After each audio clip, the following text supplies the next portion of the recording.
നമസ്കാരം. ഞാനുണ്ട് ഇവിടെ ചോദിക്കാൻ എന്ന പരിപാടിയിലേക്ക് സ്വാഗതം. നമ്മളിപ്പോൾ എത്തിയിട്ടുള്ളത് ഇടുക്കി ജില്ലയിലെ തോപ്രാംകുടി എന്ന കുടിയേറ്റ ഗ്രാമത്തിലാണ്. 7 പതിറ്റാണ്ടുകൾക്ക് മുമ്പ് കർഷകർ കുടിയേറിപ്പറത്ത ഈ പ്രദേശത്ത് ഇന്ന് കർഷകർ അനുഭവിക്കുന്ന ചില യാതനകളെക്കുറിച്ചാണ് നമ്മളിന്ന് പരിശോധിക്കുന്നത്.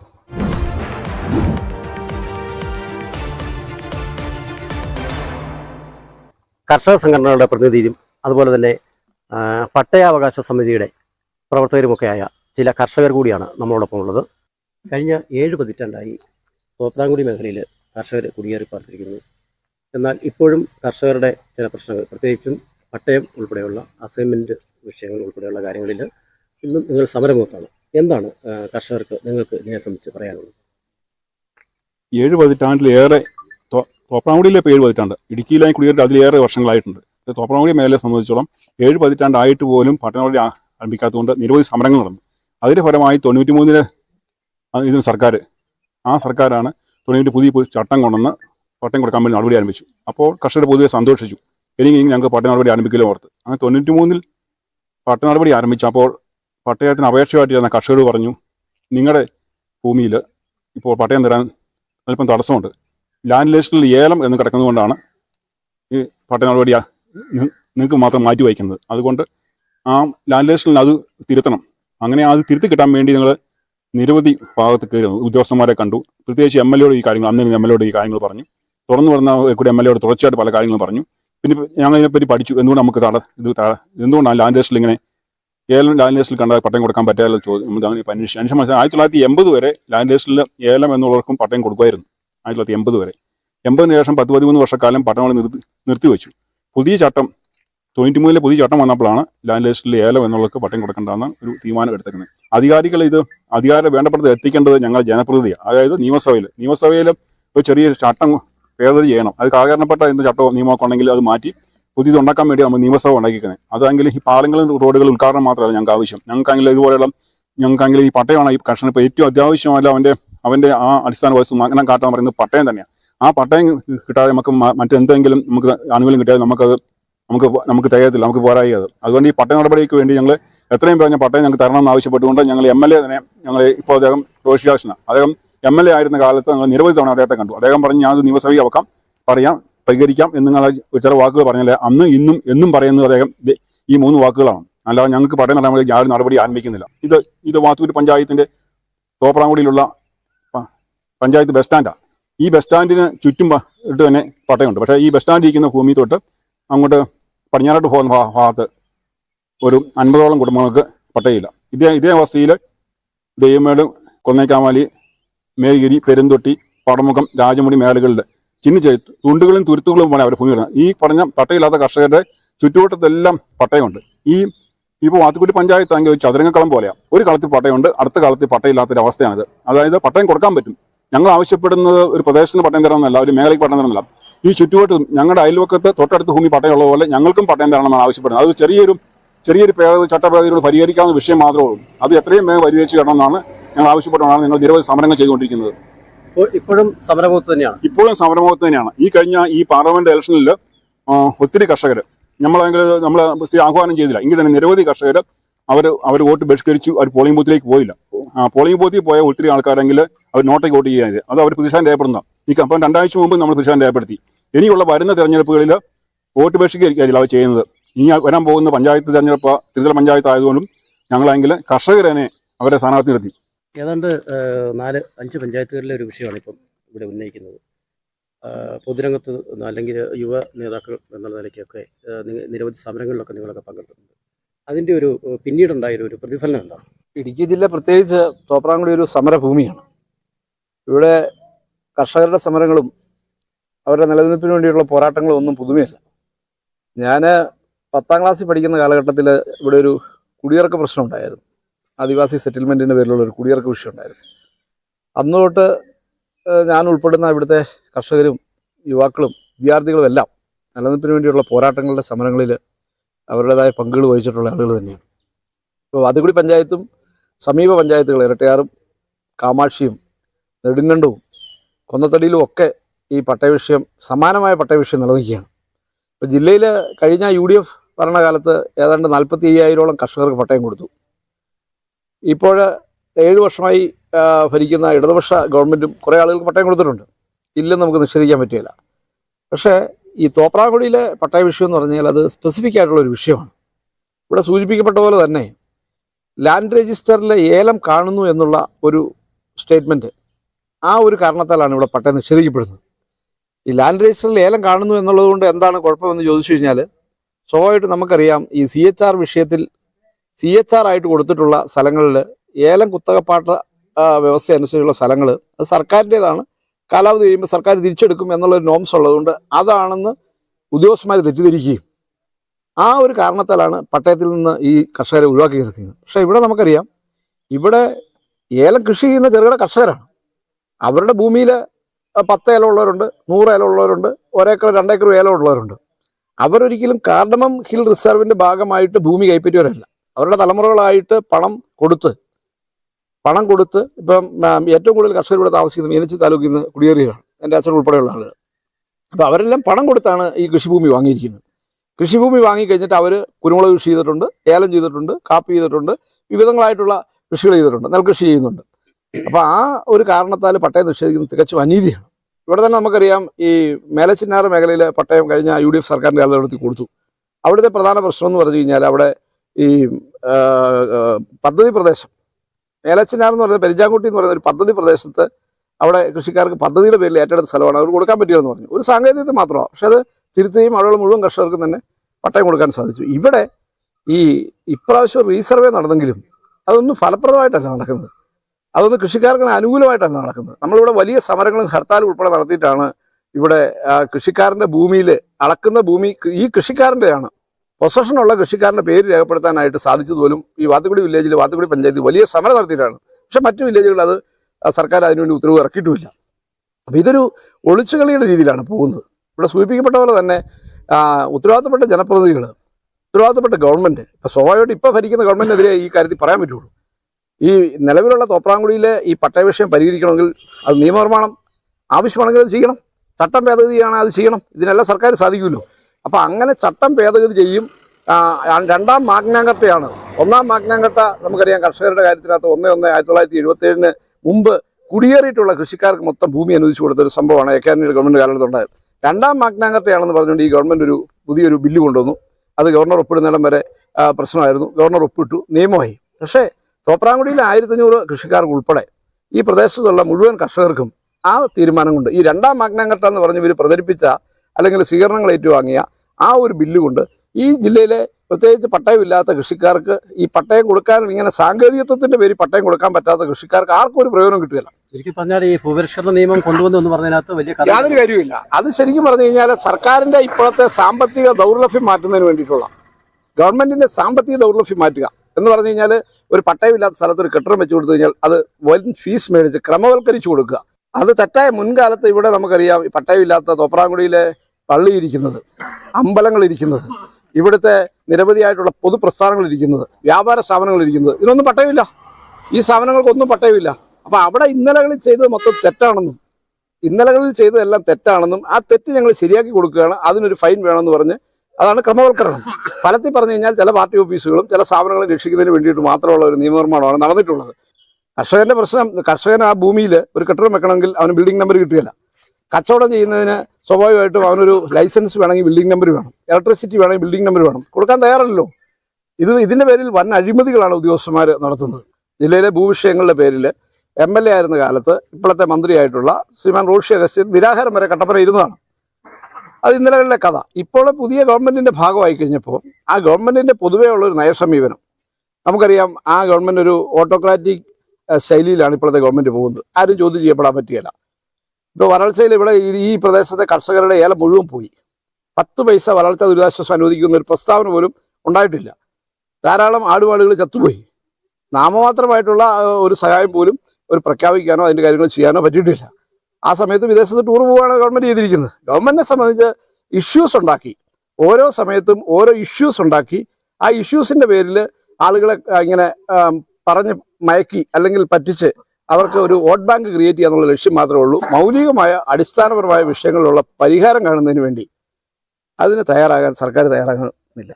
താങ്കൾ ഇത് സംബന്ധിച്ച് കോടതിയിൽ പോവുകയും അതുപോലെ തന്നെ കോടതിയിൽ താങ്കൾക്ക് അനുകൂലമായിട്ടുള്ള ചില വിധികളൊക്കെ ഉണ്ടാകും.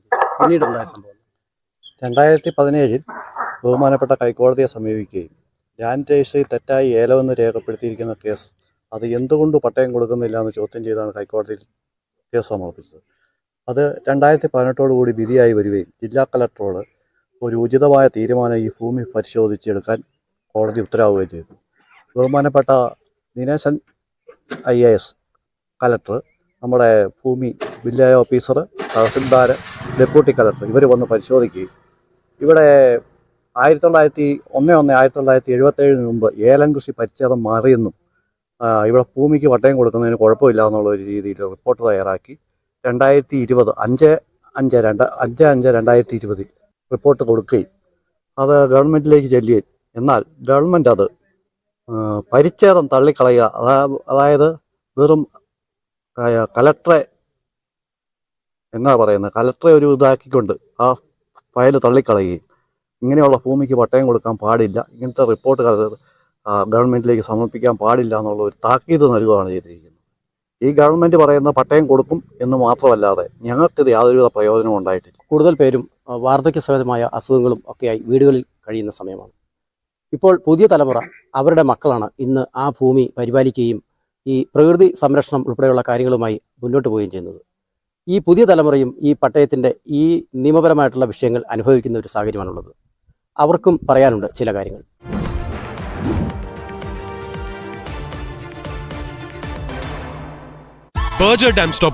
കുഴി അതുമായി ബന്ധപ്പെട്ട് നമ്മൾ തന്നെ ഒരു ക്യാമ്പയിൻ നടത്തിയതായിരുന്നു. ഏകദേശം നഗരഹൃദയത്തിലെ പ്രധാനപ്പെട്ട എല്ലാ റോഡുകളിലും ഈ സ്മാർട്ട് സിറ്റിയുടെ ഭാഗമായി കുഴിച്ചിട്ടിരിക്കുന്ന ഒരു സ്ഥിതിവിശേഷമുണ്ട്. അത്തരത്തിൽ പല രീതിയിൽ ഇത്തരത്തിൽ മഴ പെയ്തതോടുകൂടി തന്നെ കുഴികളൊന്നും തന്നെ കാണാൻ പറ്റാത്ത ഒരു സാഹചര്യമാണുള്ളത്. അവിടെയൊക്കെ ഈ സ്മാർട്ട് സിറ്റിയുടെ പേര് പറഞ്ഞിട്ടാണ് ഇത്രയും അധികം.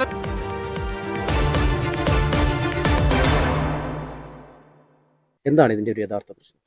നമ്മൾ വാടകയ്ക്ക് താമസിക്കുന്ന ഒരു അവകാശം പോലും ഇല്ലാത്തൊരു സാഹചര്യമാണ് നിലവിലെ പുതുതലമുറയ്ക്കുള്ളത്. ഇതിന് കാരണം എന്ന് പറയുന്നത് ഇപ്പം നമുക്കറിയാം ഇവിടെ വലിയ വരൾച്ച ഉണ്ടായിക്കൊണ്ടിരിക്കുന്ന സാഹചര്യമാണുള്ളത്.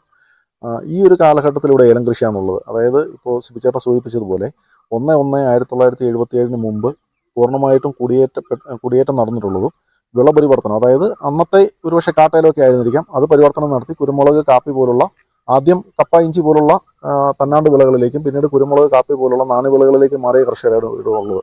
അത് 89-90 കാലഘട്ടത്തിലാണ് ഈ കുരുമുളകിന് ദ്രുതവാട്ടം എന്നൊരു രോഗമുണ്ടായി. അതിനുശേഷം ഇവിടെ കൊക്കോയ്, തേയില അങ്ങനെയൊക്കെ വന്നു. ഈ അടുത്ത കാലത്ത് ഒരു 10 വർഷത്തിന് മുമ്പാണ് ഏലത്തിന് വലിയ വില ഉണ്ടായപ്പോൾ ഇവിടെ വീണ്ടും ഏലം കൃഷി വ്യാപകമായത്. അത് എന്നാന്ന് വെച്ചാൽ വളരെ ചുരുങ്ങിയ കാലം കൊണ്ട് വിളവിലേക്ക് എത്തുന്ന, ആദായത്തിലേക്ക് എത്തുന്ന ഒരു വിള എന്നുള്ള നിലയിലേക്ക് ആളുകൾ അത് പരീക്ഷിച്ചു എന്ന് മാത്രമേ ഉള്ളൂ.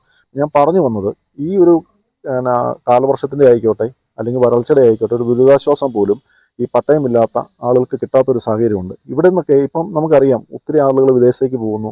ആ നിലയിലേക്ക് പുതിയ ഒരു ജീവിതമാർഗം തേടി നമ്മുടെ പുതുതലമുറയെ മക്കളെയൊക്കെ വിദേശത്തേക്ക് അയക്കുവാനോ പഠിപ്പിക്കുവാനോ വിവാഹം കഴിക്കാനോ ഒക്കെ ഏതെങ്കിലും തരത്തിൽ വസ്തു പണയപ്പെടുത്തി ഒരു വായ്പ എടുക്കുവാൻ ആഗ്രഹിക്കുന്ന ആളുകൾക്ക് അല്ലെങ്കിൽ വിറ്റ് പോകുമ്പോൾ ഒരു മികച്ച വില ലഭിക്കുവാനൊന്നും ഇവിടുത്തെ ആളുകൾക്ക് സാധ്യമല്ല. കാരണം ഇത് പുറമേ എല്ലാം ഒന്നെങ്കിൽ ഇത് കയ്യേറ്റക്കാർ അല്ലെങ്കിൽ സർക്കാർ ഭൂമി കയ്യേറി താമസിക്കുന്ന ആളുകൾ, അവരുടെ അവകാശമില്ലാത്ത സ്ഥലം എന്നുള്ള നിലയിലേക്ക് ഒരു മെസ്സേജാണ് ഇവിടുത്തെ ആളുകളെ സംബന്ധിച്ചുള്ളത്.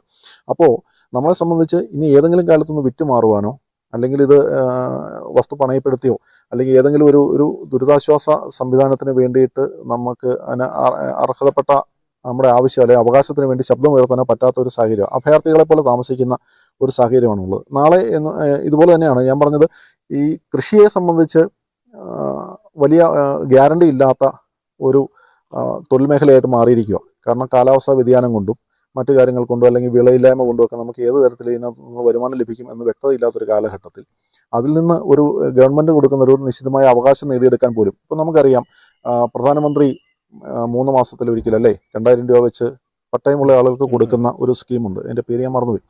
ഇവിടുത്തെ സമ്മാൻ നിധി ഏതാണ്ട് 90% ആളുകൾക്ക് അത് ലഭ്യമല്ല. അതിന് കാരണം എന്ന് പറയുന്നത് അവർക്കിത് പട്ടയമില്ല. അതായത് ഗവൺമെൻറ് കൊടുക്കുന്ന ആനുകൂല്യങ്ങൾ പോലും ഇവിടുത്തെ ആളുകൾക്ക് കിട്ടുന്നില്ല. കാരണം കൃഷിയിൽ നിന്നുള്ള വരുമാനം നാമമാത്രമായി മാറിയിരിക്കുന്നു.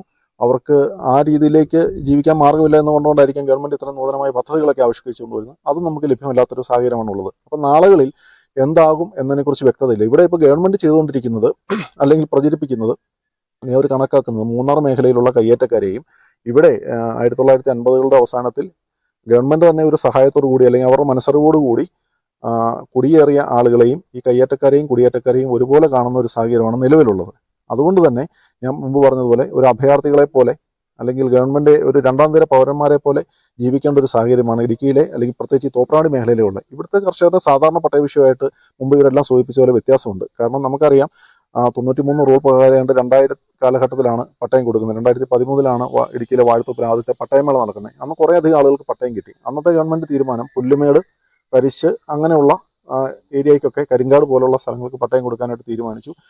അതിന് 2010 അപേക്ഷ സ്വീകരിച്ച് അതിനെക്കുറിച്ചുള്ള പരിശോധനയ്ക്ക് വേണ്ടി നമ്മൾ വില്ലേജ് ഓഫീസിലേക്ക് എത്തുമ്പോഴാണ് ഇവിടെയുള്ള ആളുകളുടെ ഒരു പ്രശ്നം ഏലം കൃഷി എന്ന് രേഖപ്പെടുത്തിയിരിക്കുന്നു നിങ്ങളുടെ സ്ഥലത്തിന്, അതുകൊണ്ട് നിങ്ങൾ പട്ടയത്തിന് അർഹതയില്ല എന്നറിയുന്നത്. യഥാർത്ഥത്തിൽ നിർവചിക്കപ്പെട്ടിരിക്കുന്ന കാടമ ഹിൽസ് റിസർവ് ഏരിയയ്ക്ക് പുറത്താണ് ഈ തോപ്രാംകുടി, വാത്തിക്കുടി, തോപ്രാംകുടി മേഖല. വാത്തിക്കുടി, കൊന്നത്തടി, ഉപ്പോട്, കാമാക്ഷി, ഇരട്ടയാർ വില്ലേജുകളുടെ ഭാഗമാണ് ഈ ഒരു മേഖലയിലുള്ളത്.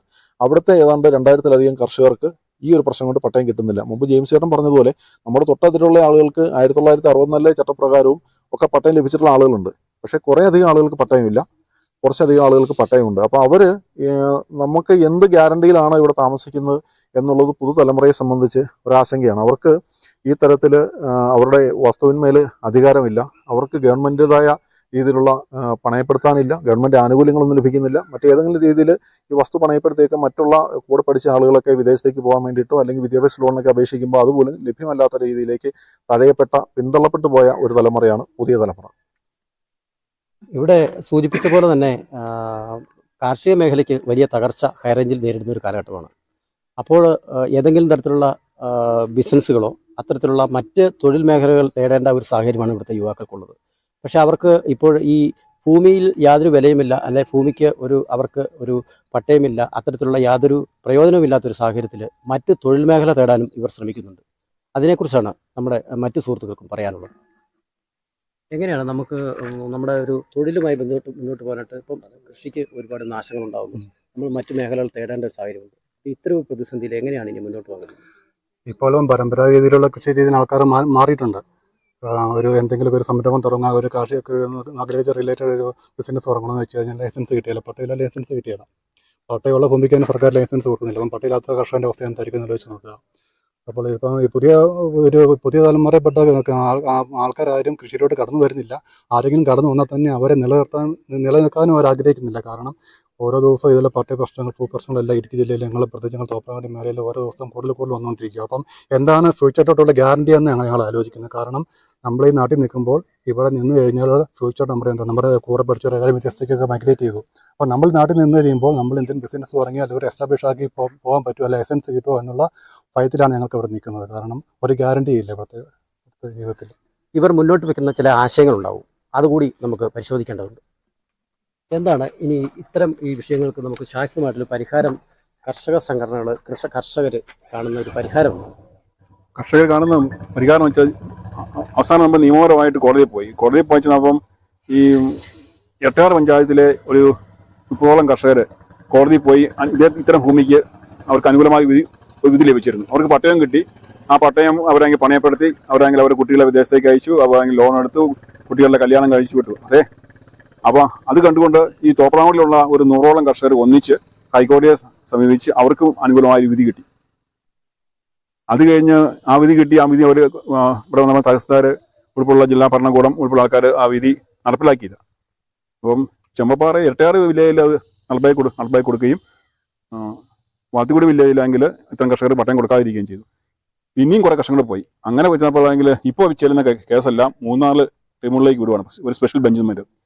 ആ സ്പെഷ്യൽ ബെഞ്ച് വയ്ക്കുന്ന ജഡ്ജിയും ചെമ്പപ്പാറ പട്ടയം കൊടുത്ത ജഡ്ജിയും ഒരാളായിട്ട് പോലും ഇപ്പോൾ പുതുതായിട്ട് കേസുമായിട്ട് ചെല്ലുന്നവരുടെ ഭൂമി അയാളുടെ പ്രായം കണക്ക് കൂട്ടിയിട്ടെങ്കിൽ ഒരു വിചിത്രമായ വിധിയാണ് വിധിക്കുന്നത്. കാരണം ഇദ്ദേഹത്തിന് ആ സമയത്ത് കുടിയേറാനുള്ള പ്രായമായിട്ടില്ല. 50 വയസ്സുള്ളെങ്കിൽ അതേവല്ല കുടിയേറിയ. അല്ലെങ്കിൽ ഇപ്പോൾ തോപ്രാംകുടിയിലെങ്കിൽ എന്നെ മുമ്പ് സംസാരിച്ച പല ആൾക്കാരും പറഞ്ഞു പറയാം, ഈ ഭൂമിയെല്ലാം വാത്തുകുടി പഞ്ചായത്തിലെ ഭൂമി ആരും കുടിയേറിയതല്ല.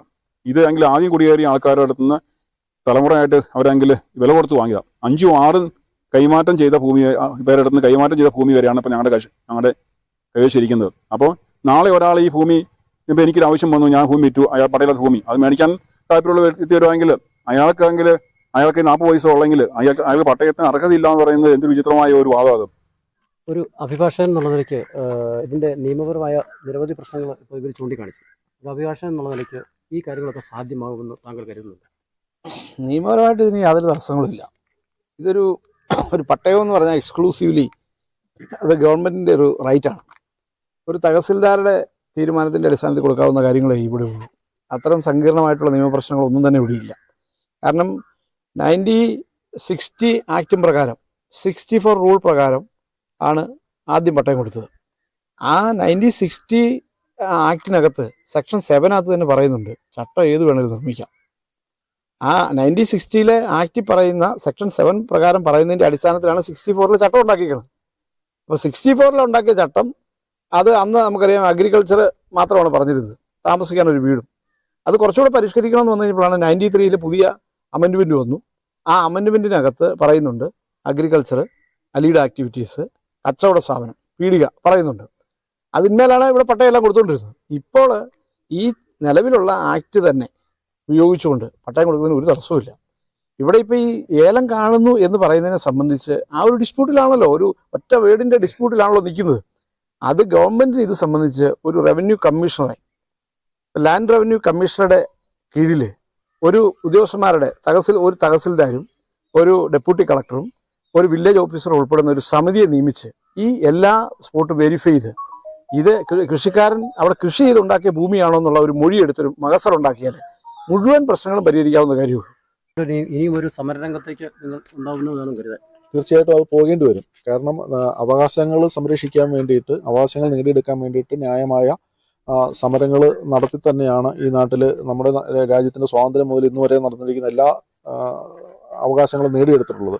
സ്വാഭാവികമായിട്ട് ഇതുപോലെ അവഗണന നേരിടുന്ന ഒരു ജനതയെ സംബന്ധിച്ച് സമരമല്ലാതെ മറ്റു മാർഗമില്ല. മുമ്പ് ഇവർ സൂചിപ്പിച്ചതുപോലെ യഥാർത്ഥത്തിൽ ഗവൺമെൻറ്റിന് ഒരു തീരുമാനം കൊണ്ട് പരിഹരിക്കാവുന്ന ഒരു വിഷയമാണിത്. ഈ വില്ലേജുകളിൽ അതുപോലെ തന്നെ നമുക്കറിയാം ഇവിടെ സർവേ, ഇപ്പോൾ റീസർവേ നടന്നുകൊണ്ടിരിക്കുക, ഡിജിറ്റൽ റീസർവേ നടന്നുകൊണ്ടിരിക്കുക. ഇവിടെ നമ്മൾ ഇതുപോലെ തന്നെ വലിയ ഒരു സമര പോരാട്ടം നടത്തിയിരുന്നു. അതിൻ്റെ അടിസ്ഥാനത്തിൽ അന്ന് ഗവൺമെൻറ് വാത്തിക്കുടി വില്ലേജിലെ കർഷകരുടെ മാത്രം ആ വിഷയം എന്തായിരുന്നു വെച്ച് കഴിഞ്ഞാൽ, സർവേ നടത്തുമ്പോൾ എനിക്ക് പട്ടയമില്ല അല്ലെങ്കിൽ കൈവശരേഖയില്ല എന്നുണ്ടെങ്കിൽ എൻ്റെ ഭൂമി സർക്കാർ ഭൂമി അല്ലെങ്കിൽ റവന്യൂ ഭൂമി എന്ന് രേഖപ്പെടുത്തി പോകുന്ന ഒരു സാഹചര്യമായിരുന്നു നിലവിലുണ്ടായിരുന്നത്. നമ്മളിത് ചൂണ്ടിക്കാണിച്ചു. കളക്ടർ ഉൾപ്പെടെയുള്ള ആളുകളുടെ അടുത്ത്, ജനപ്രതിനിധികൾ ഉൾപ്പെടെയുള്ളവർ പോയി വിഷയങ്ങളെല്ലാം പറഞ്ഞു. അവർ സമ്മതിച്ചെങ്കിലും അതിന് ഉത്തരവ് ഇറങ്ങിയിരുന്നില്ല. അന്നും വരുന്ന ഉദ്യോഗസ്ഥരോട് അവർ നമ്മളോട് പറയുന്നത്, ഞങ്ങൾക്ക് അങ്ങനെ ഒരു നിർദ്ദേശം കിട്ടിയിട്ടില്ലാത്തത് കൊണ്ട് തന്നെ നിങ്ങളുടെ പേരോ അല്ലെങ്കിൽ നിങ്ങളുടെ അഡ്രസ്സോ നിങ്ങളുടെ ഭൂമിയുടെ അളവോ ഞങ്ങൾക്ക് രേഖപ്പെടുത്തേണ്ടതല്ല. ഈ മാപ്പിനുള്ളിലുള്ള ഭാഗം സർക്കാർ ഭൂമി എന്ന് രേഖപ്പെടുത്തുന്ന സാഹചര്യമാണ് നിലവിലുള്ളതെന്ന് പറഞ്ഞതിൻ്റെ അടിസ്ഥാനത്തിൽ ഇവിടെ ഹർത്താൽ ഉൾപ്പെടെയുള്ള വലിയ വിപുലമായ സമരപരിപാടികൾ നമ്മൾ നേതൃത്വം നടത്തി. എല്ലാ ആളുകളും അതിന് പിന്തുണയുണ്ടായിരുന്നു.